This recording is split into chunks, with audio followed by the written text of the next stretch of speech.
Also with us is President Prabowo, a very incredible man of Indonesia. President.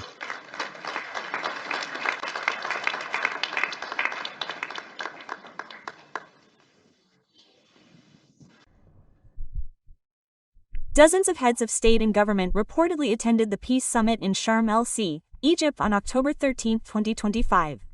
The meeting became the momentum for the signing of the end of the war in Gaza, Palestine. President of the United States, Donald Trump was also present along with Indonesian President, Prabowo Subianto. In his speech, Trump gave special praise to Prabowo for his contribution to the Gaza peace effort.